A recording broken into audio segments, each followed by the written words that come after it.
உத்தரப்பிரதேச மாநிலம் கான்பூரில் உள்ள நீதிமன்ற வளாகத்தின் 5வது மாடியிலிருந்து குதித்து பயிற்சி வழக்கறிஞர் ஒருவர் தற்கொலை செய்து கொண்டார்.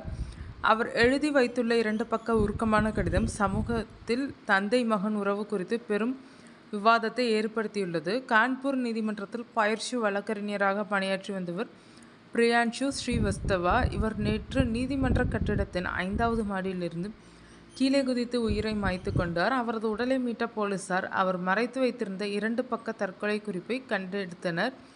அதில் யார் இந்த கடிதத்தை பார்த்தாலும் தயவு செய்து கடைசி வரை படிக்கவும் என தனது கடைசி ஆசையாக குறிப்பிட்டிருந்தார். அவர் எழுதியுள்ள கடிதத்தில் தனது தந்தை ராஜேந்திரகுமார் மீது கடுமையான புகார்களை சுமத்தியுள்ளார். அதில் அவர் குறிப்பிட்டிருப்பதாவது: எனக்கு 6 வயது இருக்கும்போது ஃப்ரிட்ஜில் இருந்த மேங்கோ ஷேக்கு அவருக்கு தெரியாமல் குடித்ததற்காக என் தந்தை என்னை ஆடைகளின்றி வீட்டை விட்டு வெளியே துரத்தினார். அந்த அவமானமும் பயமும் என் ஆழ்மனதில் ஆழமாக பதிந்து விட்டது.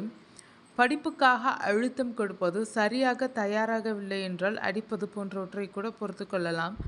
ஆனால் ஒவ்வொரு நிமிடத்திற்கும் கணக்கு கேட்பது, எப்போதும் சந்தேக கண்ணோடு பார்ப்பது என தந்தை கொடுத்த தொடர் மன உளைச்சலாலே இந்த முடிவுக்கு காரணம் என அவர் எழுதியுள்ளார்.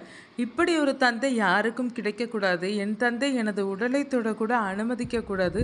அப்பா, நீங்கள் இப்போது ஜெயித்து விட்டீர்கள், உங்கள் வெற்றிக்கு வாழ்த்துக்கள் என விரக்தியின் விளிம்பில் அந்த கடிதத்தை முடித்துள்ளார் பிரியான்ஷு. மேலும் இந்த சம்பவம் குறித்து போலீசார் வழக்கு பதிவு செய்து விசாரணை நடத்தி வருகின்றனர். ஒரு தந்தையின் கண்டிப்பு எல்லை மீறினால் அது ஒரு மகனின் உயிரையே பறிக்கும் என்பதற்கு இந்த சம்பவம் சாட்சியாக மாறியுள்ளது.